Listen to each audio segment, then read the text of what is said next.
तो हेलो बच्चा पार्टी। तो हम लोग स्टार्ट कर रहे हैं आज केमिकल इक्वेशन एंड रिएक्शन का ऑब्जेक्टिव क्वेश्चंस, जो कि बहुत ही ज़्यादा इम्पोर्टेंट है। और इसके अंदर आपको जो बच्चे चैप्टर 1 कम्प्लीटली अच्छे से पढ़ लिए हो तो वो क्वेश्चंस करेंगे इस पे, और जो जिसका कंप्लीट नहीं है तो वो कंप्लीट याद करके उसके बाद ही क्वेश्चन लगाओ। अगर नहीं याद है उसके बाद क्वेश्चन लगाओगे 100% डिप्रेशन में जाओगे, इसलिए कम्प्लीटली याद कर लो, उसके बाद फिर क्वेश्चन लगाने के लिए यहाँ पे आओ। ठीक है, तो ये बेसिकली मतलब ये सीबीएसई वाले बच्चों के लिए बहुत ही ज़्यादा इंपॉर्टेंट है। मेरे ख्याल से इस जितना भी अभी हम करवाने वाले हैं, इससे एक भी टॉपिक जो है आपका बाहर नहीं जाएगा सीबीएसई के अंदर में, और जहाँ तक होगा बेस्ट रहेगा ये चीज़। चलिए, क्वेश्चन नंबर 1 है हम लोगों का, विच of the following process involved chemical reaction. तो 4 ऑप्शन है आपके पास, इसमें से कौन सा प्रोसेस है जो कि केमिकल रिएक्शन होता है। Storing of oxygen gas under pressure in a gas cylinder, किसी भी गैस सिलेंडर के अंदर में ऑक्सीजन को स्टोर कर रहे हैं प्रेशर लगा के, तो ये केमिकल रिएक्शन नहीं हो रहा है, बल्कि यहाँ पे कंप्रेशन हो रहा है, कंप्रेस करके उसको कर रहे हैं। फिर लिक्विफिकेशन ऑफ एयर को ठंडा करके लिक्विड बना रहे हैं, तो ये भी नहीं होगा। Keeping petrol in a China dish in the open, China dish में हम लोग क्या करें, पेट्रोल को रख रहे हैं ओपनली, तो ये भी नहीं होगा, क्योंकि कुछ चेंज होना चाहिए। तो heating copper wire in the presence of air, copper wire को एयर के प्रेजेंस में अगर हीट करेंगे हाई टेम्परेचर पे, तो फिर ये केमिकल रिएक्शन है, क्योंकि कॉपर वायर है, ऑक्सीजन के प्रेजेंस में हीट होगा, तो ये हो जाएगा CuO। ठीक है, कॉपर वायर को ऑक्सीजन के प्रेजेंस में, और ये CuO जो होगा वो किस कलर का होता है, ब्लैक कलर का होता है। ठीक है, ब्लैक कलर का होता है। हम कोशिश करेंगे कि जितना भी कंटेंट है आपको इस वीडियो में सारा चीज मिले। ठीक है, एक भी चीज बाहर ना जाए, और मेरे ख्याल से देख लोगे तो फिर कंफर्म हम अपने आप में कंफर्म है क्या कि एक भी टॉपिक इस टॉपिक से तो बाहर बिल्कुल भी नहीं जाएगा। फिर क्वेश्चन नंबर 2 है, which of the atom which the number of atoms of each element is conserved in any chemical reaction। किसी भी केमिकल रिएक्शन में नंबर ऑफ एटम्स क्या रहता है, कंजर्व रहता है या नहीं। ये स्टेटमेंट ट्रू है, फॉल्स है, कांट है, या पार्शियली ट्रू है या फॉल्स है। तो किसी भी केमिकल रिएक्शन में नंबर ऑफ एटम्स का मतलब है क्या कि एटॉमिक मास का बात, अगर एटम्स बराबर होगा तो एटॉमिक मास नंबर जो होगा वो भी बराबर होगा। तो हम लोग जानते हैं क्या कि किसी भी केमिकल रिएक्शन में according to law of conservation of mass, the mass of reactant must be equal to the mass of product। तो रिएक्टेंट का जो मास है वो प्रोडक्ट के मास के इक्वल होगा, तो ये तो ट्रू है एकदम। तो ऑप्शन नंबर ए इसका सही आंसर हो जाएगा। फिर ये बैलेंस करने के लिए इक्वेशन दिया गया क्वेश्चन नंबर 3 का, complete the missing variable x और y in the following equation. तो यहाँ पे है PbNO3 का होल 2 KI है, और यहाँ पे अच्छा वेरिएबल मिसिंग वेरिएबल, अच्छा ये इसमें बैलेंस तो किया हुआ ही है, बस आपको अच्छा बैलेंस भी करना है कि नहीं करना है, बैलेंस किया हुआ है ना, बैलेंस किया हुआ है, बस यहाँ पे स्ट्रेट लिखना है कि एक्स और वाई की जगह पे क्या आएगा। ठीक है, तो मतलब यहाँ पे एक्स और वाई की जगह पे क्या आएगा, बेसिकली उसको आपको बताना है। सबसे पहले ये देखो कि ये कौन सा रिएक्शन है, तो यहाँ देखो PbNO3 का होल 2 प्लस KI। ठीक है, तो इसको हम लोग बोल देते हैं A, इसको बोल देते हैं B, इसको बोल देते हैं X, इसको बोल देते हैं Y। तो क्या होता है कि A जो है फिर X से रिएक्शन किया है, B जो है Y से रिएक्शन किया है, यहाँ पे आयंस का एक्सचेंज हुआ है। अगर आयन का एक्सचेंज हो रहा है तो उसको क्या बोलते हैं हम लोग, double displacement reaction. Double displacement reaction में हम लोग पढ़ चुके थे कि डबल डिस्प्लेसमेंट रिएक्शन में आयन का तो एक्सचेंज होगा ही होगा, साथ साथ एक इनसॉल्युबल साल्ट भी बनेगा। इनसॉल्युबल साल्ट भी बनता है, इनसॉल्युबल साल्ट जो कि सॉलिड फॉर्म में होता है, और उसको क्या बोलते हैं, प्रिसिपिटेट बोलते हैं। तो KNO3 होगा वो क्या बनता है, एक्वस सॉल्यूशन बन जाएगा। और PbI2 जो यहाँ प्रिसिपिटेट बनता है, तो प्रिसिपिटेट क्या हो जाएगा, सॉलिड हो जाएगा। X का वैल्यू क्या हो जाएगा, सॉलिड, Y का वैल्यू क्या हो जाएगा, एक्वस। तो सॉलिड और एक्वस कौन सा ऑप्शन है, ऑप्शन नंबर डी इसका करेक्ट ऑप्शन होगा। ठीक है, सॉलिड और एक्वस, एक्स और वाई ना। ठीक है, तो ऑप्शन नंबर क्वेश्चन 3। ठीक है, चलिए नेक्स्ट क्वेश्चन हम लोगों का क्वेश्चन नंबर 4। तो इसमें बोला गया, हाँ इसके अंदर बोला गया कि क्या होगा। तो ये सबसे पहले क्या करना, वीडियो को पॉज करना और खुद से ट्राई करना केमिकल को बैलेंस करने का। फिर भी हम यहाँ देखो Cu है, एक Cu है, यहाँ भी एक Cu है। अब यहाँ पे देख लीजिए H कितना है, एक H है, यहाँ पे H कितना है, 2 2 जा 4 है, यहाँ पे 4H है। तो सबसे पहला तो X की जगह यहाँ पे 4 दे के ट्राई कर रहे हैं फिर अभी। फिर यहाँ पे देखिए H हो गया 4, इधर भी H हो गया 4। ठीक, अब ऑक्सीजन काउंट कर लेते हैं, 4 3 जा 12 ऑक्सीजन हो गया। यहाँ पे कितना है, 2 ऑक्सीजन है, और यहाँ 3 2 जा 6 ऑक्सीजन है, 6 2 8 हो गया। यहाँ पे 2 ऑक्सीजन पहले से है, 8 2 12, तो मतलब 8 to 10 हो गया, लेकिन हमको कितना चाहिए, 12 चाहिए। तो y की जगह पे क्या देना पड़ेगा, यहाँ पे 2 देंगे। 2 2 जा 4, 4 ऑक्सीजन, यहाँ पे 2 ऑक्सीजन, यहाँ पे 3 2 जा 6। तो 6 4 10 to 12 ऑक्सीजन यहाँ पे है, 12 ऑक्सीजन यहाँ पे है, 4 नाइट्रोजन है यहाँ पे, 2 नाइट्रोजन यहाँ है, 2 नाइट्रोजन यहाँ है, तो 4 नाइट्रोजन इधर भी हो गया। तो यानी इसका मतलब क्या हुआ, x का वैल्यू कितना होगा 4, y का वैल्यू कितना होगा 2। Balancing of equations, option number A. फिर नेक्स्ट है क्वेश्चन नंबर 5। क्वेश्चन नंबर 5 में है the following reaction is an example of, ये जो फॉलोइंग रिएक्शन है वो कौन सा एग्जाम्पल है। सबसे पहला देखिए कि कैल्शियम ऑक्साइड, जिसको हम लोग क्विक लाइम बोलते हैं, क्विक लाइम, फिर H2O, ये रिएक्ट किया, क्या बनाएगा CaOH का Hol2, और साथ साथ ये क्या देता है, एनर्जी भी रिलीज करता है, हीट भी रिलीज करता है। तो सबसे पहले दो कंपाउंड मिलके एक सिंगल कंपाउंड बना रहा है, तो इसको कौन सा रिएक्शन बोलते हैं, कॉम्बिनेशन रिएक्शन। तो ऑप्शन नंबर 2 होगा, और साथ ही साथ एनर्जी भी रिलीज कर रहा है, तो 4। तो 2 और 4 किस ऑप्शन में है, 2 और 4 किस ऑप्शन में, 2 और 4 है सी नंबर ऑप्शन, है ना। 2 भी है, ये 2 भी है, और यहाँ पे 4 भी है, तो 2 और 4 दोनों हो जाएगा इसके अंदर, कि ये कॉम्बिनेशन रिएक्शन भी होगा और एक्सोथर्मिक रिएक्शन। एक्सोथर्मिक रिएक्शन क्या होता है, ऐसा रिएक्शन जिसमें प्रोडक्ट के फॉर्म में हीट रिलीज हो, हीट बाहर निकले। कॉम्बिनेशन रिएक्शन क्या होता है, व्हेन 2 और more than 2 substance combine to each other to form a single substance, जब दो से अधिक सब्सटेंस मिलके एक सिंगल सब्सटेंस बनाता है, तो उसको क्या बोलते हैं हम लोग, कॉम्बिनेशन रिएक्शन बोलते हैं। अब ये देखिए, ये क्वेश्चन जो आपका एनसीईआरटी में आया हुआ, क्वेश्चन नंबर 6 एनसीईआरटी में है लिखा हुआ, ठीक है। एनसीईआरटी का ही टोटल क्वेश्चन है ये वाला, जितना भी हम क्वेश्चन ले रहे हैं, कुछ एक क्वेश्चन है जो कि एनसीईआरटी एग्जाम्पल का है, कुछ एक क्वेश्चन है जो कि कंप्लीटली एनसीईआरटी पे डिपेंडेंट है, ठीक है।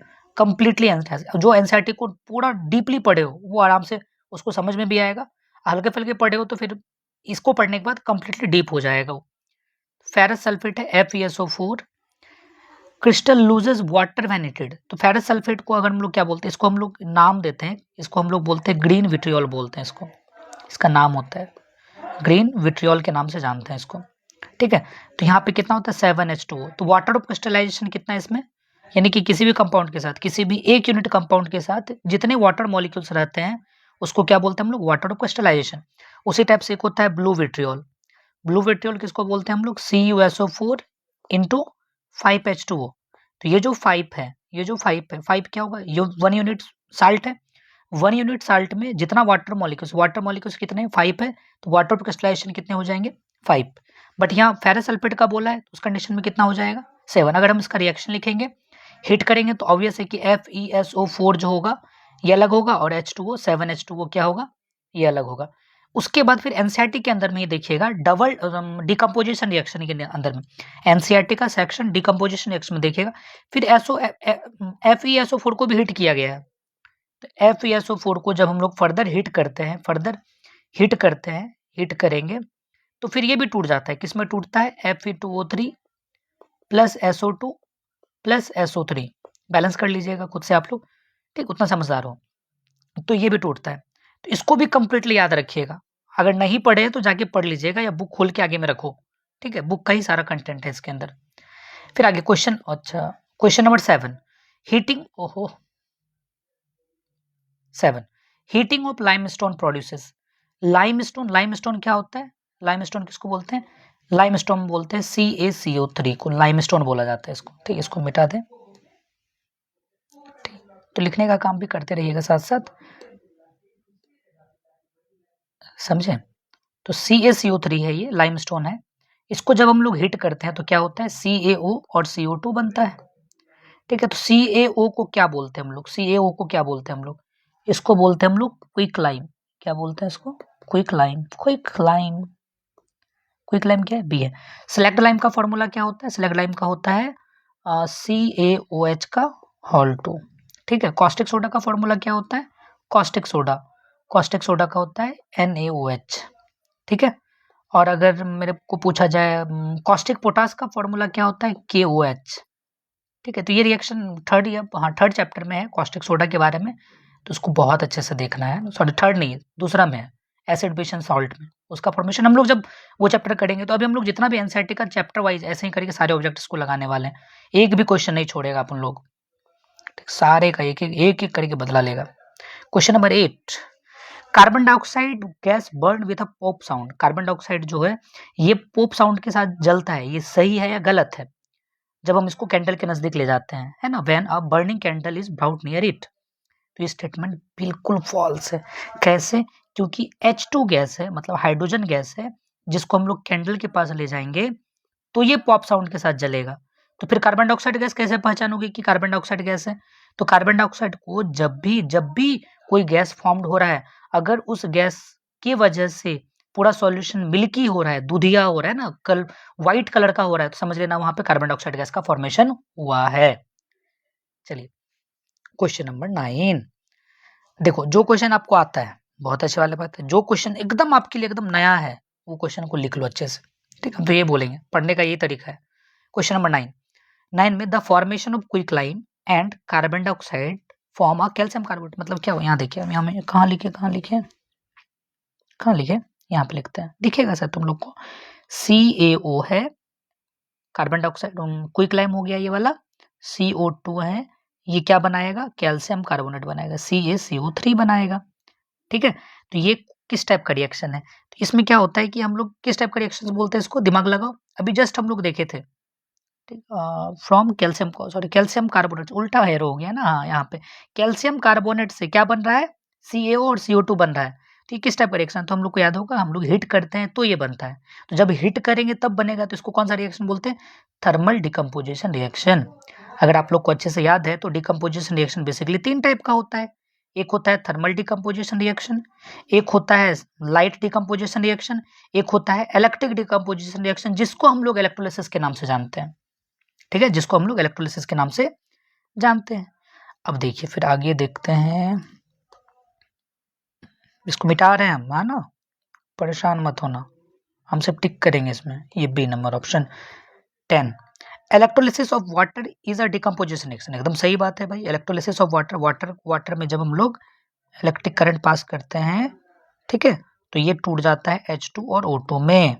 अब आप लोग को कॉपी में, किताब में पढ़ के बताना है कि H2 एनोड पे टूटेगा या कैथोड पे, और O2 जो होगा एनोड पे रिलीज होगा या फिर कैथोड पे। बता के कमेंट जरूर करना कि H2 O2 कहाँ पे रिलीज होता है, कैथोड पे या फिर एनोड पे। The mole of ratio of hydrogen and oxygen gases liberated during the electrolysis of water. सबसे पहले इसको बैलेंस कर लो, तो यहाँ पे 2 आएगा, यहाँ पे भी 2 आया, हो गया, क्योंकि ऑक्सीजन 2 ठो है तो यहाँ पे ऑक्सीजन भी 2 ठो। तो यहाँ पे बोला गया हाइड्रोजन, हाइड्रोजन कौन है, ये वाला हाइड्रोजन है। यहाँ बोला गया ऑक्सीजन, ऑक्सीजन कौन है, ये वाला ऑक्सीजन है। हाइड्रोजन के आगे 2 है, ऑक्सीजन के आगे 1 है। तो यहाँ पे इलेक्ट्रोलिसिस ऑफ वाटर में ये जो हम लोग, एक सेकेंड, हो नो नंबर, तो ये जो यहाँ पे जो बन रहा है ना बच्चा, ये वाला, ये नंबर ऑफ मोल को रिप्रेजेंट करता है, नंबर ऑफ मोल को रिप्रेजेंट करता है ये। ठीक है, और वॉल्यूम को भी रिप्रेजेंट करता है, क्योंकि आप लोग को पता है कि 1 मोल में 22.4 लीटर होता है, 22.4 लीटर में 1 मोल होता है।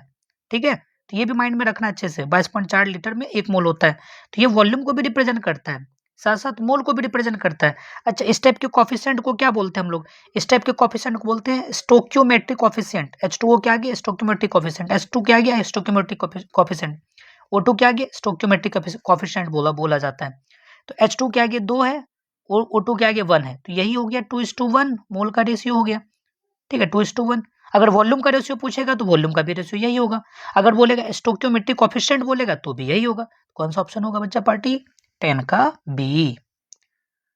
चलो बच्चा पार्टी, नोट कॉपी खोल के रखो, हम थोड़ा स्पीड में बोल रहे हैं, आदत भी डालो स्पीड में बोलने का।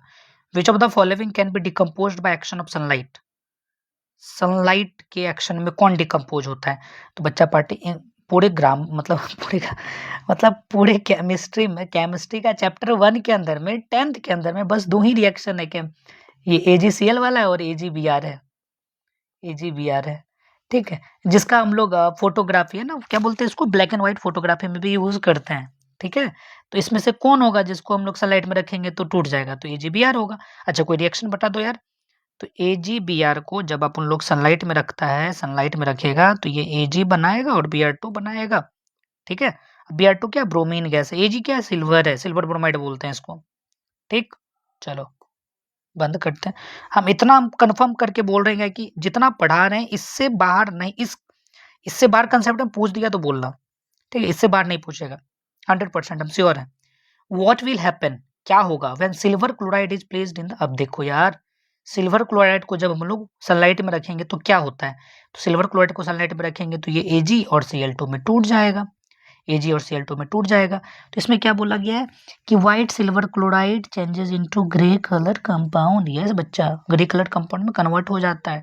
और यहाँ डिकम्पोजिशन रिएक्शन भी हुआ है। कौन सा डिकम्पोजिशन रिएक्शन हुआ है, तो सनलाइट डिकम्पोजिशन रिएक्शन हुआ है या फिर लाइट डिकम्पोजिशन रिएक्शन हुआ है, तो कौन सा, बी, दोनों हो जाएगा, और भी दोनों होगा, ग्रे कलर में टूट जाता है। और इसके अंदर जो ये क्लोरीन गैस बनता है बहुत ही घटिया स्मेल आता है, बहुत ज्यादा गंदा स्मेल आता है, पंजेंट स्मेल आता है इसका। चलो ये क्वेश्चन है ना, सबको हम बोल रहे हैं एनसीईआरटी में जाना, और लेड नाइट्रेट को जब हीट करते हैं ना तो ये जरूर देख लेना, एग्जाम में आया बहुत बार आया है, ये बहुत ज्यादा बार आया है, एक्टिविटी में भी है ये क्वेश्चन। तो यहाँ से आपका केस बेस स्टडी भी क्वेश्चन बनेगा। जब हम लोग लेड नाइट्रेट मतलब PbNO3 को जब गर्म करते हैं, है ना, जब गर्म करेंगे, जब इसको हीट करेंगे, तो हीट करने के बाद क्या होगा, जब हम इसको गर्म करते हैं तो याद होगा आप लोगों को 2PbO प्लम्बम ऑक्साइड इसको बोलते हैं हम लोग, 4NO2 प्लस O2 गैस बनता है, ये गैस बनता है, NO2 ये भी गैस बनता है, PbO सॉलिड बनता है, और ये क्या है, ये तो सॉलिड है ही, तो ये बनता है। तो क्या बोला गया कि ब्राउन फ्यूम्स क्या होता है, नाइट्रोजन ऑक्साइड का ब्राउन फ्यूम्स होता है। जब हम लोग CGP पैटर्न पढ़ रहे थे ना, तो उस टाइम ये सब क्वेश्चंस बहुत ज्यादा पूछता था, रगड़ के पूछता था बच्चा सबसे, ठीक है। तो ये ब्राउन फ्यूम बनता है, और identify x of the following, तो एक्स कौन होगा, NO2 है ना, तो हाँ NO2 होगा। तो NO2 को क्या बोलते हैं, नाइट्रोजन और दो ऑप्शन है तो डाइऑक्साइड, तो नाइट्रोजन डाइऑक्साइड कौन सा ऑप्शन, ऑप्शन नंबर सी इसका सही आंसर होगा। लेड ऑक्साइड तो नहीं होगा ना, यहाँ बोला क्या कि एक्स जो है ब्राउन फ्यूम्स बना रहा है, तो ब्राउन फ्यूम्स किसका होगा, तो नाइट्रोजन डाइऑक्साइड का होगा, ऑक्सीजन तो होगा नहीं, लेड ऑक्साइड तो बिल्कुल भी नहीं होगा। चलो बच्चा पार्टी अब चलता है आप लोग 15 नंबर 14 नंबर पे ना, 14 नंबर, हाँ जी। अब देखो बच्चा party, carbonate of metal lead, अब यहाँ पे देखो, वहां पे मतलब क्या दिया था, वहां पे दिया था लेड नाइट्रेट दिया था, यहाँ पे क्या है, लेड कार्बोनेट है, इज अ व्हाइट सॉलिड, ये एक व्हाइट सॉलिड है, ठीक है, व्हाइट सॉलिड है। It decompose when heated into carbon dioxide and yellow solid, मतलब समझ लो क्लियरली साफ लिख दिया है टोटल चीज। देखो PbCO3, ये PbCO3 है, ये क्या बनाएगा, PbO बनाता है, और ये CO2 बनाता है, एकदम क्लियर लिख दिया है। तो कार्बन डाइऑक्साइड बनाता है और साथ में येलो सॉलिड बनाता है, कार्बन डाइऑक्साइड तो ये बनाएगा ही, और क्या बनाएगा, येलो सॉलिड कौन होगा, लेड ऑक्साइड होगा। ये तो नॉर्मल वाला बात है, जैसे CaCO3 का था वैसे PbO का ही है, समझे। तो लेड ऑक्साइड बनाएगा। अब ये बात रट लेना कि लेड ऑक्साइड का जो कलर होता है वो येलो होता है, एक भी चीज को मिस मत करो। और ये कौन सा रिएक्शन है, डिकम्पोजिशन है, कौन सा डिकम्पोजिशन रिएक्शन है, थर्मल डिकम्पोजिशन रिएक्शन है, ठीक है, थर्मल डिकम्पोजिशन रिएक्शन है। Which of the following is an exothermic reaction, इसमें से कौन है जो कि एक्सोथर्मिक रिएक्शन है। देख पर वीडियो लंबा होगा, पहले ही बोल रहे हैं, एक नहीं क्वेश्चन है, 60 क्वेश्चन एक चैप्टर में, लेकिन इतना कंफर्म है कि एक भी बाहर नहीं जाएगा, ठीक है, दबोच लेंगे हम सारे क्वेश्चंस को। विच of the following in exothermic reaction, तो इसमें से कौन एक्सोथर्मिक रिएक्शन है ये बताना है। तो एक्सोथर्मिक रिएक्शन कौन है, तो एक्सोथर्मिक रिएक्शन में dissolution of sodium hydroxide in water, जब हम लोग सोडियम हाइड्रोक्साइड को वाटर में डालते हैं तो क्या होता है, भयानक भाई विस्फोट होता है, खटपट बहुत ज्यादा ब्लास्ट करता है, ब्लास्ट करने का मतलब विस्फोट होने का मतलब एनर्जी निकला, ठीक है, एनर्जी निकला, जब एनर्जी निकलेगा तो वही तो होता है exothermic reaction. Evaporation of water का एवापोरेशन करने पे वो हमको कूल करता है, हम लोग पढ़े थे बचपन में 9th क्लास में पढ़े थे, एवापोरेशन प्रोसेस कूलिंग, मतलब एवापोरेशन जब भी होता है तो वहां पे क्या होता है, कूल होता है। Sublimation of sodium silver chloride का सब्लिमेशन होता है, तो वो तो हीट को ले रहा है ना। अरे बाबू सिल्वर क्लोराइड अभी जो देखे थे AgCl, अरे बाबू AgCl को सनलाइट देते तब ना ये Ag और Cl2 में टूटता है, वो तो सनलाइट क्या कर रहा है, एब्जॉर्व कर रहा है, तो ये एंडोथर्मिक रिएक्शन है। सॉल्ट इन वाटर को जब सॉल्ट में जोड़ती है तो कोई रिएक्शन क्या है यार, वाटर को जब साल्ट में डालेगा तब तो कोई रिएक्शन, तो आप ऑप्शन सेपरेट करके भी बना सकते हो आप, ठीक, वाटर को जब साल्ट में डालोगे तो नींबू पानी बन जाएगा, नमक और पानी बन जाएगा वो, ठीक है, दिमाग लगा लो यार थोड़ा सा। एंडोथर्मिक मतलब जिसमें हीट एब्जॉर्ब हो रहा है, तो हम लोग पता है कि देखो यहाँ पे यहाँ देखो H2O, ये किस फॉर्म में, लिक्विड फॉर्म में, ये गैस में कन्वर्ट हो गया। तो वाटर जो है गैस में कब कन्वर्ट होगा, जब हम लोग को हीट देंगे, हीट देने का मतलब वाटर हीट को लेगा और अपने मॉलिक्यूल्स को तोड़ेगा, और तोड़ेगा तो वो जो हिट लिया इसको कौन सा हिट बोलते हैं? लेटेंट हीट ऑफ फ्यूजन बोलते हैं बच्चा party. Latent heat of vaporisation, sorry vaporisation बोलते हैं इसको। क्यों बोलेंगे? क्योंकि वाटर जो है, ओहो, क्योंकि वाटर जो है किस में कन्वर्ट हो, लिक्विड से गैस में कन्वर्ट हो रहा है, तो उसको लेटेंट हीट, वो अपने अंदर ले रहा है, वाटर अपने अंदर हीट को ले रहा है, तो एंडोथर्मिक रिएक्शन। ये तो होगा नहीं, अभी जस्ट डिस्कस के कंबनेशन ऑफ मीथेन, मीथेन का कंबशन हमारे गैस चूल्हा एलपीजी गैस में होता है, हीट रिलीज करता है। ये रट लेना भाई, ये रट लेना अच्छे से। ओहो रुको, जो जादू है मेरे पास, तुम लोग के पास है ऐसा जादू? नहीं होगा। देखो CH4 है, ये ऑक्सीजन के प्रेजेंस में आके भयानक एनर्जी रिलीज करता है, CO2 H2O, और ढेर सारा एनर्जी निकलता है, गजब का एनर्जी निकलता है, ये धमाकेदार एनर्जी। ठीक है, इसका यूज हम लोग करते हैं इधर। पता है एक बार क्या हुआ था, गड्ढा खोदा जा रहा था एक बार, ठीक है, गड्ढा इतना ज्यादा खोदा, इतना ज्यादा खोजा कि अंदर में ना मीथेन गैस प्रोड्यूस हो गया, मतलब ऐसे नेचुरली। बहुत सारे लेबर मारे गए थे, परेशान हो गया था सब लोग, सब क्या कर सकते हो। When zinc granules are reacted with dilute sulfuric acid, देखो जिंक ग्रेनुअल्स मतलब टुकड़ा है ना, गिट्टी टाइप का स्ट्रक्चर, H2SO4 के साथ डाइल्यूट मतलब जिसमें वाटर मॉलिक्यूल ज्यादा है बट जो एसिड का प्रेजेंस है वो कम है। ठीक है, तो ये क्या बनाता था, ZnSO4 बनाता है और प्लस H2 बनाता है। तो ये बोला गया कौन सा गैस इवॉल्व होगा, हाइड्रोजन गैस इवॉल्व होगा।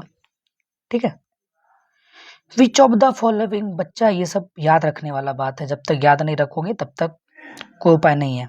ठीक है, तो which of the following gives reddish brown precipitate, इसमें से कौन रेडिश ब्राउन प्रेसिपिटेट देगा? इसका तो रिएक्शन होगा नहीं ना, ये AgNO3 NH4 CuSO4 H2S, तो AgNO3 और NH4OH ये भी नहीं देगा।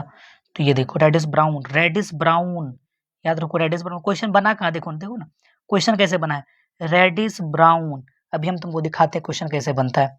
देखो FeCl3 प्लस NH4OH है ना, इसको मिटा दे रहे हैं हम। ठीक है, इसको मिटा रहे हैं, तो ये रिएक्शन करेगा, किसके साथ रिएक्शन करेगा, FeOH का होल 2, देखो ना अपना आयन एक्सचेंज कर लिया और उधर बनाएगा NH4Cl, तो FeOH का होल 2 फेरिक ऑक्साइड है बच्चा पार्टी। फेरिक ऑक्साइड का कलर होता है रेडिश ब्राउन, इसका कलर होता है रेडिश ब्राउन।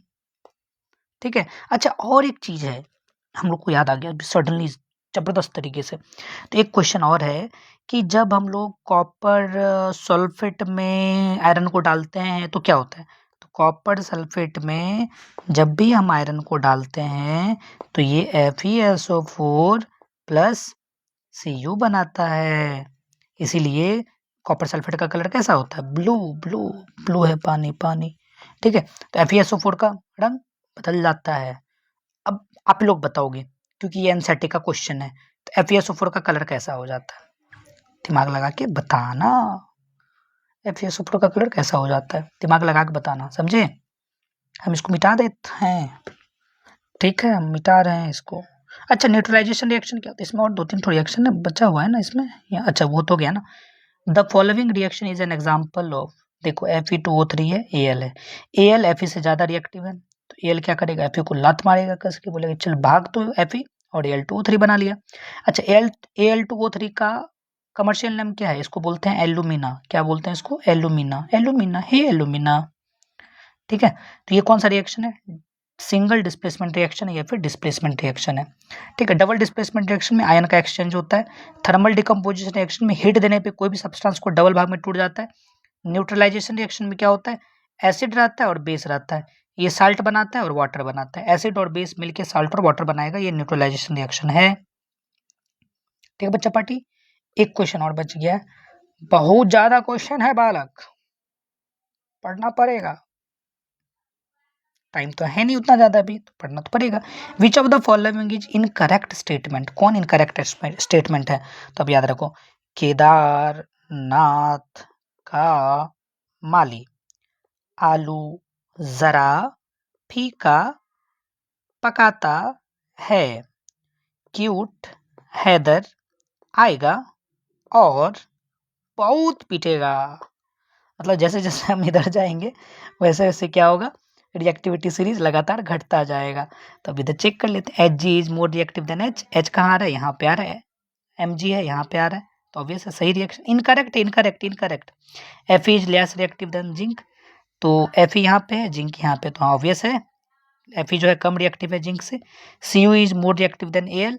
Al यहाँ पे है, Cu यहाँ पे है। Cu तो नहीं है रिएक्टिव ना ज़्यादा, Cu तो बाद में आ रहा है ना, Al पहले आ रहा है। तो Al ये स्टेटमेंट, मतलब ये इनकरेक्ट इस क्वेश्चन के हिसाब से सही है, बट इनकरेक्ट बोला तो ये हो जाएगा। Ag is less reactive than Cu। Ag यहाँ है, Cu यहाँ है, तो कम है ही। ऑप्शन नंबर सी इसका सही ऑप्शन हो। इनकरेक्ट है बच्चा, इनकरेक्ट। Next question. ओहो 20 21। हाँ चलो देखो 21 में है कि what happens when copper rod, बेवकूफ बना दिया तुमको, तो कॉपर सल्फेट में डालेंगे। एक बात बताओ, सॉरी आयरन सल्फेट में डालेंगे, आयरन सल्फेट में डालेंगे। कॉपर है, आयरन सल्फेट है। कॉपर तो बहुत बाद में आता है। क्या कॉपर आयरन को डिस्प्लेस कर पाएगा? नहीं कर पाएगा, तो ये रिएक्शन तो होगा ही नहीं। जब रिएक्शन नहीं होगा तो 4 है, लेकिन 4 में टिक मत लगा देना। तो ओनली ऑप्शन देख लो, ओनली ऑप्शन 4 ये वाला हो जाएगा। हम लोग है ना जब एग्जाम देते थे इसमें बड़ा गलती हो जाता था। फटाफट देख के कौन सही है वो लगा दिए टिक, इधर फिर देख देते जा ऑप्शन तो कुछ और ही है। मजा आ जाता था, मतलब सर से मार खाने में। 22 व्हाट हैपेंस, क्या होगा when chlorine water is added to KI solution. क्या होगा यदि हम लोग क्लोरीन वाटर को KI सॉल्यूशन में डाल दें। क्लोरीन वाटर का मतलब Cl2 एक्वस सॉल्यूशन है बच्चा पार्टी, एक्वस सॉल्यूशन है। जब हम लोग KI में डालेंगे तो क्या होगा, तो ये बनाएगा KCl प्लस I2 बना लेगा। I2 बोले तो आयोडीन गैस। आयोडीन गैस किसके फॉर्म में रहेगा, आयोडीन गैस एक्वस सॉल्यूशन में रहेगा, एक्वस में I2 is formed, I2 is formed. और तो इधर तो कुछ बनेगा ही नहीं। 23 थोड़ा जल्दी करो। बेरियम सल्फेट, एक्चुअल में पता है बेरियम सल्फेट का कलर हमको याद नहीं है, ठीक है, हमको फेरस सल्फेट का कलर याद है। फेरस सल्फेट का, अरे यार आंसर मिल गया। फेरस सल्फेट अभी जस्ट बोले थे। कॉपर को जब हम लोग किस में डाले, सॉरी वो कॉपर सल्फेट में जब हम आयरन को डाले तो क्या बना था, FeSO4 और प्लस Cu। तो कॉपर सल्फेट का, सॉरी फेरस सल्फेट का कलर क्या होगा, ग्रीन, हल्का ग्रीन, लाइट ग्रीन। पिंक होता है हल्का पिंक, वैसे ही ग्रीन, हल्का ग्रीन। तो 4 B का 3 होगा, तो B का 3 यहाँ भी है, चलो दोनों ऑप्शन में है, तो यानी ये दोनों ऑप्शन और ये दोनों ऑप्शन नहीं होगा। चलो काम खत्म। कॉपर सल्फेट का कलर हम चिल्ला रहे हैं तभी से ब्लू ब्लू ब्लू, ये है ब्लू, पानी पानी। तो C का 2 होगा, C का 2, कहाँ गया, C का 2 होगा, तो C का 2 होगा, और तो कहीं नहीं है, तो ऑप्शन नंबर D। तो अब याद कर लो यार, बेरियम सल्फेट का व्हाइट होता है, बेरियम सल्फेट व्हाइट होता है। रियलिटी में बताया, हमको याद ही नहीं था बेरियम सल्फेट का क्या है कलर। देखा logic. Zinc sulphate colourless, zinc sulphate colourless, रट लेना। हाँ देखो ये रिएक्शन कौन सा रिएक्शन, तो ये रिएक्शन है कौन सा रिएक्शन बच्चा पार्टी बोलो, ये रिएक्शन क्या है, कौन सा रिएक्शन है बच्चा, NaCl प्लस AgNO3। तो ये क्या बनाता है, तो ये आयन एक्सचेंज करेगा और एक्सचेंज करके बनाएगा बच्चा पार्टी AgCl2, अच्छा AgCl प्लस Ag और Cl बनाएगा, और उधर NaNO3। ये है डबल डिस्प्लेसमेंट रिएक्शन जिसमें आयन का एक्सचेंज होता है डबल डिस, अपना लिखो अब आगे, है ना। तो 24 का कौन सा ऑप्शन होगा, Na, ये नहीं होगा, NaNO2 नहीं होगा, NaNO3 AgCl2 2 AgCl होता है बच्चा, ये होगा NaNO3 AgCl। थोड़ा PDF है ना वो बीच में ये हो गया ना, थोड़ा लगभग क्या बोलते हैं उसको, बीच में वो हल्का हल्का मिट सा गया, कोई बात नहीं, ले लो। 25 the reaction in which 2 compounds exchange there ion. Obvious है भाई, आयन का एक्सचेंज हो रहा है, सबको पता है हम लोगों को। कौन सा पता है, कौन सा, double decomposition reaction, double displacement reaction. ये देखो कितना तगड़ा। NCERT एग्जाम्पल वाले को पता नहीं CBSE वाले बच्चों के साथ क्या दुश्मनी रहता है, ऐसा हार्ड क्वेश्चन टफ करता है कि वो क्या ही बोले हम, है ना। बच्चा से बोलता है मेरी फूटी किस्मत, जो NCERT एग्जाम्पल से क्वेश्चन आया, कुछ ही क्वेश्चन रहता है बेवकूफ सब नहीं रहता है ना। अगर 90% ईजी रहता है तो 10% हल्का रहता है, मतलब 10% मतलब ये रहता है, क्या बोल रहा था उसको, हार्ड रहता है। इन डबल डिस्प्लेसमेंट रिएक्शन में potassium iodide and lead nitrate ये येलो प्रेसिपिटेट फॉर्म करता है, ठीक है। Lead iodide is formed while performing an activity if lead nitrate is not available. जब लेड नाइट्रेट नहीं होगा तो कौन सा रिएक्शन हो सकता है, ठीक है। तो अब मेरे पास पहले है क्या क्या वो देख लेते हैं। लेड नाइट्रेट को क्या बोलते हैं, PbNO3 का होल 2 लेड नाइट्रेट हो गया, और क्या था, पोटेशियम आयोडाइड Ki2, ठीक है। तो ये दोनों रिएक्शन मिलके कुछ बनाया, क्या बनाया, लेड आयोडाइड बनाया PbI2 प्लस, और क्या बनाता है, लेड आयोडाइड का प्रेसिपिटेट बनाता है, प्रेसिपिटेट मतलब ऐसे बनाता है ना, और उधर क्या बनाएगा, KNO3 बनाएगा, ठीक है। तो अब क्वेश्चन बोला गया कि यदि मेरे पास लेड नाइट्रेट नहीं रहेगा तो किसको लोगे आप, तो लेड सल्फेट को नहीं ले सकते हैं क्योंकि ये इनसॉल्युबल साफ साफ लिखा हुआ है। अमोनियम नाइट्रेट, पोटेशियम सल्फेट, इसको भी नहीं ले सकते हैं क्योंकि ये भी इनसॉल्युबल होता है लगभग। तो हम ले सकते हैं यहाँ पे लेड एसीटेट को क्योंकि ये सोल्यूबल होता है, ठीक है। तो सोल्यूबल है डेट्स वाई ले सकते हैं लेड एसीटेट। इसका फॉर्मूला क्या होगा, PB एसीटेट का फॉर्मूला होता है CH3COO का होल 2, ये होता है फॉर्मूला, ठीक। चलो 27 याद कर लेना यार, लेड एसीटेट, ठीक। वैसे ऐसा क्वेश्चन नहीं रहेगा, डोंट वरी। चलो ये CBSE 20 का 2 मिनट पहले चिल मारने दे रहे हैं, तुम लोग खुद से ट्राई करो। CBSE 2020 का क्वेश्चन पूछा गया है, तो मेरे ख्याल से अगर ट्राई करोगे तो जरूर हो ही जाएगा, है ना। 27 ट्राई कर लो। डबल डिस्प्लेसमेंट रिएक्शन में sodium sulphate solution, barium chloride, sodium sulphate में बस जगह ही नहीं बचता है ना, प्रॉब्लम यही है, यहाँ पे लिखते हैं हम, ठीक है। पेन का निब को हल्का छोटा कर लिया जाए, हाँ चलो देखते हैं बच्चा पार्टी। तो सोडियम सल्फेट Na2SO4 है, ये बेरियम क्लोराइड BaCl2 है, इसके साथ रिएक्ट करेगा तो क्या बनाएगा, ये NaCl प्लस BaSO4। NaCl तो लिक्विड के साथ घुला हुआ रहेगा, नमक है, ये बचा तो ये तो सॉलिड बनता है ना, इनसॉल्युबल बनता है बच्चा पार्टी, इनसॉल्युबल बनता है। इनसॉल्युबल बनेगा तो इसका सही आंसर क्या होगा, इनसॉल्युबल। अच्छा BaSO4 नहीं, BaSO4 पानी में घुल जाता, हाँ याद आ गया हमको, BaSO4 पानी में घुलता है कि नहीं घुलता है, NaCl पानी में घुलेगा, हाँ NaCl जब पानी में घुलेगा तो BaSO4 बचेगा, BaSO4 बनता है ना, BaSO4 कन्फर्म, BaSO4 मतलब वो सॉलिड सब्सटेंस के रूप में फॉर्म्ड होता है। तो BaSO4 क्या है एक्चुअल में, BaSO4 एक सॉल्ट है, BaSO4 एक सॉल्ट है। तो उस कंडीशन में क्या होगा, तो एक्सचेंज ऑफ आयन तो होगा ही, क्वेश्चन नंबर इसको तो कोई नकार नहीं सकता है। अब सवाल ये उठता है कि प्रिसिपिटेट होगा या फिर इनसॉल्युबल सॉल्ट होगा, तो ये सॉल्ट है तो इनसॉल्युबल सॉल्ट 3 और 2 और 4 नंबर, तो 2 और 4 में कौन ऑप्शन, 2 और 4 2 और 4 2 और 4, ऑप्शन नंबर ए इसका सही आंसर होगा, ठीक है। ऑप्शन नंबर ए इसका सही आंसर होगा, ठीक है। तो option number A correct answer होगा। और तो एक्सचेंज ऑफ आयन तो होगा ही ना, हाँ ठीक है सही है, 27 का ए होगा। द प्रोसेस ऑफ रेस्पिरेशन, बच्चा पार्टी रेस्पिरेशन में क्या होता है, रेस्पिरेशन में हम लोग कौन सा गैस लेते हैं, ऑक्सीजन गैस लेते हैं, तो और साथ में ढेर सारा एनर्जी भी छोड़ते हैं। रेस्पिरेशन बायोलॉजी में पढ़ा होगा तुम लोग, तो एक सेकेंड, तो रेस्पिरेशन पढ़ा होगा, यहाँ पे देखो C6H12O6, ये किसके साथ रिएक्ट करेगा, ऑक्सीजन के प्रेजेंस में रिएक्ट करेगा, ठीक है। तो ये क्या बनाता है, CO2 H2O और ढेर सारा एनर्जी देता है। अच्छा बताओ, इस टाइप के रेस्पिरेशन को क्या बोलते हैं हम लोग, एरोबिक रेस्पिरेशन। एरोबिक रेस्पिरेशन कहाँ पे होता है, लगे हाँ साथ बायोलॉजी भी हो रहा है। तो एरोबिक रेस्पिरेशन कहाँ पे होता है, माइटोकॉन्ड्रिया में। एनारोबिक रेस्पिरेशन कहाँ पे होता है, ये होता है साइटोप्लाज्म में।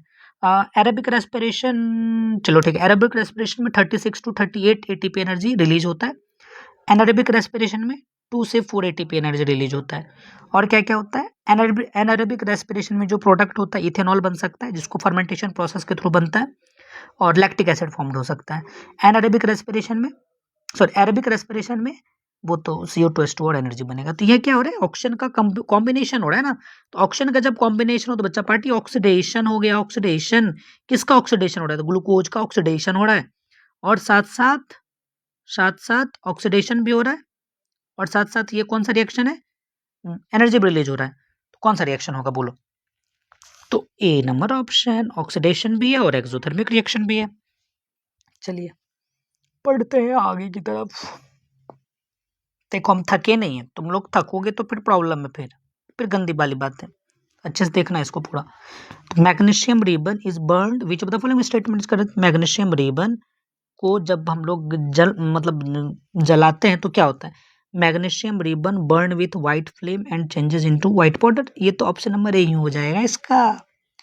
क्यों, क्योंकि एनसीईआरटी का पहला पेज पे देखोगे तो एक एक्टिविटी होगा, उस एक्टिविटी में ही ये बातें लिखी हुई है।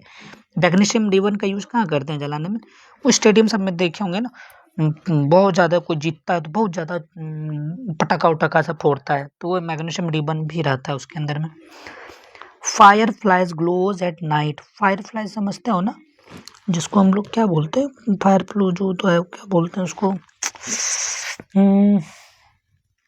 बगजोगनी क्या होता है, मेरे माइंड में नहीं है, ठीक है। तुम लोग पता है ना, वो रात में जो बल्ब देता है, तो वो क्या होता है कि उसके अंदर प्रोटीन रहता है। कौन सा प्रोटीन रहता है, ल्यूसीफेरिन प्रोटीन रहता है। उसका जब वो जब ऑक्सीजन के प्रेजेंस में आता है ना, तो ऑक्सीजन के प्रेजेंस में आके वो जलने लगता है। तो ऑक्सीजन उसमें ऐड हो गया ना, तो ऑक्सीडेशन प्रोसेस होगा। तो उसमें ऐड हो गया तो वो ऑक्सीडेशन प्रोसेस होगा। The addition of phosphorus and oxygen gives a product. Phosphorus है, ये फास्फोरस है और ऑक्सीजन है, ये दोनों मिलकर एक प्रोडक्ट दे रहा है। तो ये किस मतलब ये जो है किस रिएक्शन का एग्जाम्पल है, तो ये किस रिएक्शन का एग्जाम्पल है, देखो ना, फास्फोरस के साथ ऑक्सीजन ऐड हो रहा है, तो किस रिएक्शन का एग्जाम्पल है, तो ये ऑक्सीडेशन रिएक्शन का एग्जाम्पल है, ठीक है। फिर आगे 32 का विच ऑफ द, यहाँ पे कौन सा रिएक्शन होता है, बड़ा इजी है, KlCO3 है, एक सिंगल सब्सटेंस है, दो अलग अलग डिफरेंट सब्सटेंस में टूट गया, वो भी हीट करने पे टूटा, तो ये है thermal displacement reaction, sorry thermal decomposition reaction, thermal decomposition reaction. Decomposition reaction है नहीं है, वहाँ माथा मत पीटने ला, फोड़ मत लेना वहाँ माथा, हे भगवान मास्टर गलत पढ़ा दिया। अब दिमाग लगाना, ये तो है ही थर्मल डिकम्पोजिशन रिएक्शन। अब दिमाग लगाओ, यहाँ इसके पास ऑक्सीजन कितना है, 3 को है, अगले स्टेप में ऑक्सीजन है, लॉस ऑफ ऑक्सीजन हुआ, लॉस ऑफ ऑक्सीजन हुआ। जब लॉस ऑफ ऑक्सीजन हो जाए तो रिडक्शन रिएक्शन होता है, वो लॉस ऑफ रिएक्शन में रिडक्शन रिएक्शन होता है वो। 33, एक नहीं बहुत सारा क्वेश्चन है यहाँ पे। तो अब यहाँ देखो, सुनो, देखो Fe है, ये Fe2O3 है, तो ये देखो क्या हो रहा है, ऑक्सीजन लिया तो Fe क्या हो जाएगा, ऑक्सीडाइज्ड हो जाएगा, ऑक्सीडाइज्ड हो जाएगा। और यहाँ पे कौन सा रिएक्शन हुआ है, ऑक्सीडेशन रिएक्शन हुआ है। बताया था आपको, जिसका ऑक्सीडेशन है वो रिड्यूसिंग एजेंट होता है, तो Fe क्या हो जाएगा, रिड्यूसिंग एजेंट हो जाएगा, रिड्यूसिंग एजेंट हो जाएगा। H2O है, फिर अगले स्टेप में देखो H अकेले हो गया, यहाँ पे क्या हो रहा है, ऑक्सीजन हट रहा है, यहाँ पे क्या हो रहा है, रिडक्शन। कौन रिड्यूस हो रहा है, H2O। जिसका रिडक्शन होता है वो क्या होता है एक्चुअल में, ऑक्सीडाइजिंग एजेंट होता है। अब चुन लो ऑप्शन, ऑक्सीडाइजिंग है। तो iron metal is getting oxidised, एकदम सही बात है। Water is getting reduce, water reduce हो रहा है, एकदम सही बात है। Water is acting as reducing agent, तो वाटर जो है ऑक्सीडाइजिंग एजेंट की तरह काम कर रहा है, वो तो नहीं होगा। Water is acting as oxidising agent, तो हाँ जी ये तो काम हुआ। तो 1 नंबर सही है, 2 नंबर सही है और 4 नंबर सही है। तो 1 2 4 1 2 4 1 2 4 सही नंबर ऑप्शन हो जाएगा, 1 2 4 सही नंबर ऑप्शन हो जाएगा। फिर देखो यहाँ पे आइडेंटिफाई द ऑक्सीडाइजिंग एजेंट, देखो बच्चा जहां रिडक्शन है, देखो यहाँ हाइड्रोजन है, अगले स्टेप में देखो क्या हो रहा है, क्लोरीन, हाइड्रोजन गायब, हाइड्रोजन गायब मतलब ऑक्सीडेशन, ऑक्सीडेशन। अगर यहाँ पे बच्चा ऑक्सीडेशन हुआ है, ऑक्सीडेशन हुआ है, अगर यहाँ पे ऑक्सीडेशन हुआ है, हाइड्रोजन अगर लॉस होता है तो वहाँ ऑक्सीडेशन होता है ना, ठीक है। तो ऑक्सीडेशन जब वो यहाँ हुआ है तो ये क्या हो जाएगा, रिड्यूसिंग एजेंट। बस मैंने पूछा है ऑक्सीडाइजिंग एजेंट, तो MnO2 है, इसके साथ क्या हुआ देखो, ऑक्सीजन चला गया, तो यहाँ पे क्या हुआ, रिडक्शन। जहाँ पे रिडक्शन हो, रिएक्टेंट पे फोकस करेंगे, जहाँ पे रिडक्शन हो तो वो क्या हो जाएगा, रिड्यूसिंग एजेंट, रिड्यूसिंग एजेंट। तो रिड्यूसिंग एजेंट कौन है, MnO2, MnO2 है ना। तो ये 34 का ए हो जाएगा ये। चलिए फिर आगे, oh my God, PbO4 PbCl2, oxygen गायब, ऑक्सीजन गायब, ऑक्सीजन गायब मतलब रिडक्शन रिडक्शन रिडक्शन। ठीक है, तो PbO4 किसकी तरह काम कर रहा है, तो रिडक्शन जहां होगा वहां पे ऑक्सीडाइजिंग एजेंट बनता है, ऑक्सीडाइजिंग एजेंट बना ये ऑक्सीडाइजिंग एजेंट Pb3O4 जो होगा वो ऑक्सीडाइजिंग एजेंट की तरह काम कर रहा है। चलो तब फिर आगे बढ़ते हैं हम लोग। 36 देखता है CBSE न्यू पैटर्न, यहाँ लिखा हुआ है साफ साफ, बाहर मत भागना, इधर उधर करेगा बहुत मार मारेंगे। तो देखो, फेरस सल्फेट सॉल्यूशन है, gradually added to beaker contain acidified permanent permanganate क्या होता है, परमैग्नेट पोटेंस, ये परमैग्नेट होता है ना, एसिडिफाइड परमैग्नेट ये KMnO4 बोलते हैं, पोटेशियम परमैग्नेट होता है तो MnO4 को परमैग्नेट बोलते हैं। तो light purple colour of the solution fades and finally disappear, मतलब वहां पे हल्का पर्पल कलर बना और उसके बाद फिर चारों साइड फैल गया, फिर धीरे धीरे गायब हो गया। विच of the following correct for explanation, तो ये किसकी तरह काम किया ये, है ना, तो कौन सा एक्सप्लेनेशन ये क्या करता है, करेक्ट करता है, इसके बारे में है। सबसे पहले याद रखो KMnO4 एक ऑक्सीडाइजिंग एजेंट है, ठीक है, तो ये क्या करेगा, FeSO4 को ऑक्सीडाइज कर देगा, ठीक है, तो याद रखना यहाँ पे करेक्ट बोला, correct explanation for the observation, तो इस ऑब्जर्वेशन को करेक्ट कौन करता है, तो करेक्ट क्या होगा, ऑप्शन नंबर ए, ठीक है। तो ये क्या है, ऑक्सीडाइजिंग एजेंट है यार, रट के रखना इस बात को, ऑक्सीडाइजिंग एजेंट, ठीक है यार, सच में ऑक्सीडाइजिंग एजेंट ही है। तो MnO4 KMnO4 ये, और ये KMnO4 का नेचर कैसा होता है, ये एल्कलाइन होता है या फिर बेसिक होता है, एल्कलाइन होता है या एसिडिक होता है, ये दिमाग लगा के आना, बुक में है यार, बुक में है, बुक से बाहर कुछ नहीं है, बुक में है KMnO4 एल्कलाइन नेचर है या फिर एसिडिक नेचर है। कमेंट में आंसर चाहिए मेरे को अगले दिन। चलिए हाँ, अब इसमें देखते हैं क्या है ये 37 में क्या है, H2O है, आगे चल के ऑक्सीजन बेचारा गायब हो गया, तो यहाँ पे क्या हो गया, ये रिडक्शन हुआ, यहाँ पे ऑक्सीजन गायब होना रिडक्शन, तो H2O क्या काम करेगा, ऑक्सीडाइजिंग एजेंट का काम करेगा, ठीक है, तो जिसका रिडक्शन होगा वो ऑक्सीडाइजिंग एजेंट बनाएगा, ठीक है। तो यहाँ पे है आइडेंटिफाई द रिड्यूसिंग एजेंट, तो ऑक्सीजन का गायब होना रिडक्शन है ना, रिडक्शन। चलो F है, F2 क्या बना रहा है आगे चल के, HOF बना रहा है, तो ऑक्सीजन ऐड हुआ है, तो ऑक्सीजन F के बाद इसमें ऑक्सीजन ऐड हुआ है, तो यहाँ पे क्या होगा, ऑक्सीडेशन ऑक्सीडेशन ऑक्सीडेशन, यहाँ पे ऑक्सीडेशन हो रहा है, तो ये क्या होगा, रिड्यूसिंग एजेंट होगा। तो यहाँ पे क्या बोल रहा है, रिड्यूसिंग एजेंट में कौन होगा, तो F2 होगा। रिड्यूसिंग एजेंट, एक सेकंड बच्चा पार्टी, यहाँ पे ना फ्लोरीन है, फ्लोरीन को तो हम देखे ही नहीं थे, ये तो मेरी नज़रों से दूर था। फ्लोरीन सबसे ज़्यादा मोस्ट इलेक्ट्रोनेगेटिव एलिमेंट है पूरे प्रेडिक्टेबल में, इसको इग्नोर मत करना। यहाँ देख लो, फ्लोरीन से भैया कोई दोस्ती नहीं, H2O है, कितना H है इसके पास, 2H है, पहले H पे फोकस कर लो, 2H है, कितना H बचा यहाँ, 1H, हाइड्रोजन का क्या हो रहा है, लॉस हो रहा है, तो यहाँ पे हो रहा है ऑक्सीडेशन, ऑक्सीडेशन। हम फ्लोरीन को स्टार्टिंग में नहीं देखा था ना, माफ़ी चाहते हैं हम उसके लिए, ठीक है। H है, H अपने एक लॉस किया ना, तो H2O क्या होगा तब, रिड्यूसिंग एजेंट होगा ये, क्योंकि जहाँ पे ऑक्सीडेशन हो वहाँ पे reducing agent, H2O reducing agent, 37 का ए नंबर इसका करेक्ट ऑप्शन होगा। फिर आगे देखो, याद रखना ये हम इसकी वजह से ना फिर ऑक्सीजन भी बोल सकते थे वैसे, लेकिन यहाँ पे प्रॉब्लम क्या है कि ये एक ऑक्सीजन है, एक ऑक्सीजन तो यहाँ पे जा चुका है ना, इसके पास गया ना, इसके पास तो नहीं गया ना, और पहला बात ये हो गया। दूसरा बात, फ्लोरीन को हम लोग इग्नोर नहीं कर सकते हैं, फ्लोरीन को नहीं कर सकते, फ्लोरीन एक मोस्ट इलेक्ट्रोनेगेटिव एलिमेंट है, ठीक है, सबसे ज़्यादा इलेक्ट्रोनेगेटिव एलिमेंट है, तो ये सबसे ज़्यादा पकड़ के रखता है हाइड्रोजन को, तो यहाँ हाइड्रोजन लॉस हुआ है, अगर हाइड्रोजन लॉस हुआ है तो उस कंडीशन में यहाँ पे क्या होगा, ऑक्सीडेशन होगा, अगर हाइड्रोजन लॉस हुआ है तो ऑक्सीडेशन होगा, जिसका ऑक्सीडेशन होता है वो रिड्यूसिंग एजेंट होता है, तो H2O। चलिए आगे 38, तो यहाँ पे क्या है कि किस टाइप का रिएक्शन हो रहा है, यहाँ पे PbO है, ऑक्सीजन है यहाँ पे, फिर आगे चल के अकेले हो गया ऑक्सीजन, तो यहाँ पे रिडक्शन हो रहा है, और H2 है, यहाँ पे ऑक्सीजन ऐड हो गया, तो यहाँ पे ऑक्सीडेशन हो रहा है, ठीक है, यहाँ पे ऑक्सीडेशन हो रहा है, तो यहाँ रिडक्शन भी ऑक्सीडेशन हुआ, तो दोनों हो रहा है, तो उसको क्या बोलते हैं, रेडॉक्स रिएक्शन। 39 का देखो, NH3 बन रहा है कब, जब N2 और H2 रिएक्ट करता है, तो N2 H2 रिएक्ट करने से एक सिंगल प्रोडक्ट बन रहा है, ये है भैया कॉम्बिनेशन रिएक्शन, तो ए का 3 होगा। और calcination, calcination zinc carbonate, calcination क्या होता है? जब कोई भी कार्बोनेट ऑर्स को, जब कोई भी कार्बोनेट ऑर्स को ऑक्सीजन या फिर एयर, लिमिटेड एयर में या फिर एब्सेंस ऑफ एयर में गर्म करते हैं, हीट करते हैं, तो मेटल ऑक्साइड में कन्वर्ट हो जाता है। मतलब जिंक कार्बोनेट ZnCO3 है, इसको हम लोग हीट करेंगे, ठीक है, तो ये क्या बनेगा? ZnO प्लस CO2 बनेगा, ठीक है। तो ये क्या हो रहा है? मतलब क्या हो रहा है यहाँ? डिकम्पोज हो रहा है, ये डिकम्पोज हो रहा है। कैल्सिनेशन समझ में आया? when metal carbonate is heated in limited air or absence of air, then metal oxide is formed. This process is known as calcination. Rusting of iron, iron, iron का rusting क्या है? Reaction of BaCl two H2SO4, BaCl two H2SO4, ओहो, ये सभी जानते हैं हम लोग, BaCl two H2SO4 double displacement reaction, ये वाला कॉम्बिनेशन रिएक्शन, कैल्सिनेशन वाला तो ये तो क्या बोलते हैं इसको? Decomposition reaction, rusting of iron, redox reaction. तो यानी क्या होगा इसका? देखो, ए का होगा 3, बी का होगा 1, सी का होगा 4, डी का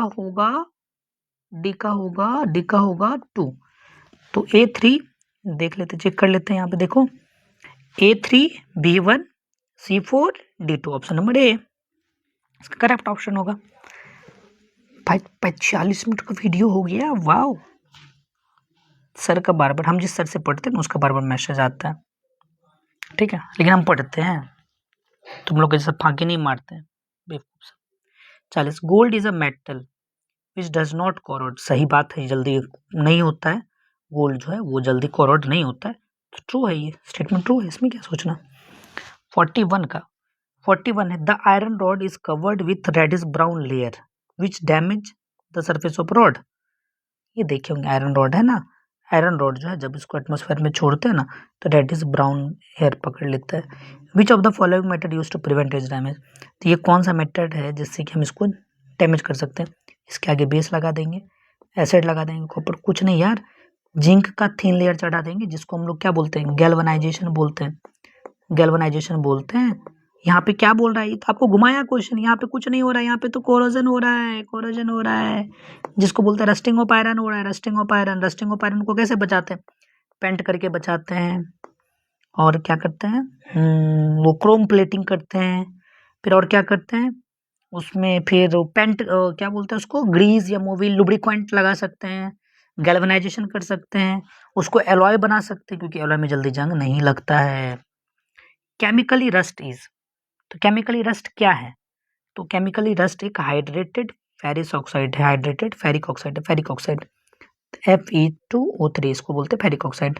हाइड्रेट यहाँ पे H2O रहता है, यहाँ पे X ले देते हैं हम लोग, मतलब H2O का कुछ भी मॉलिक्यूल्स रहेगा, ठीक है। ये रस्ट का फॉर्मूला हो जाता है ना, आयरन रस्ट का formula.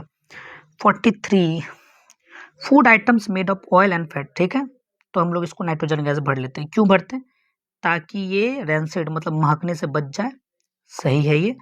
To protect their taste, taste भी बचाने के लिए। वेट तो नहीं होगा, फ्लेवर तो नहीं होगा, इनहांस थोड़े ना हो जाएगा फ्लेवर, उसका फ्लेवर समझ रहे हो ना, स्वाद। तो 1 और 2 दोनों होगा, तो 1 और 2, option number C. 44, dash is prevent rancidity for food, तो इसमें से कौन चीज है जो कि हम लोग फूड के रेंसिडिटी को महकने से रोकने के लिए यूज करते हैं? तो क्या एंटीऑक्सीडेंट का यूज करते हैं, बी नंबर।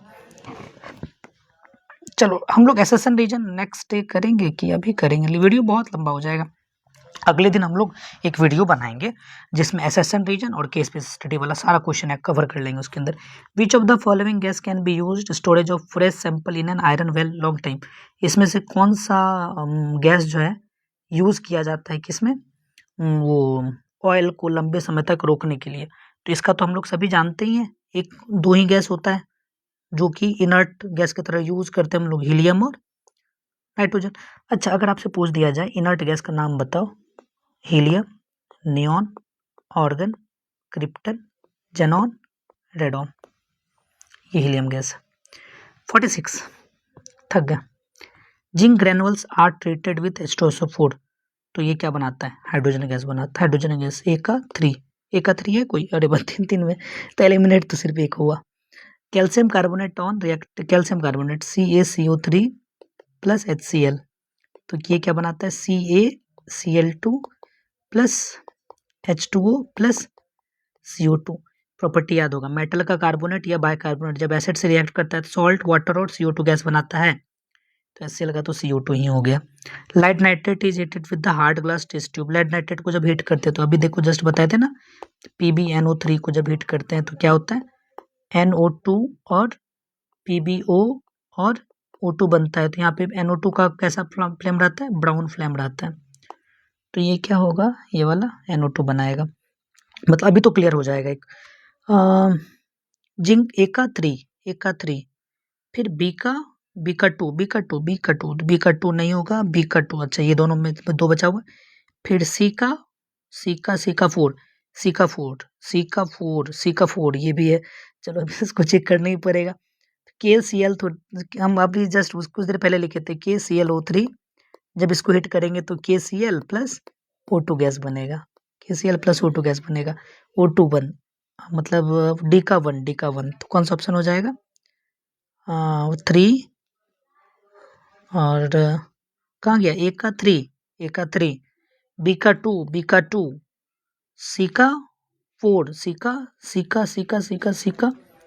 C का लेड नाइट्रेट का C का 4, ठीक है, D का 1, तो ऑप्शन नंबर डी इसका करेक्ट ऑप्शन होगा।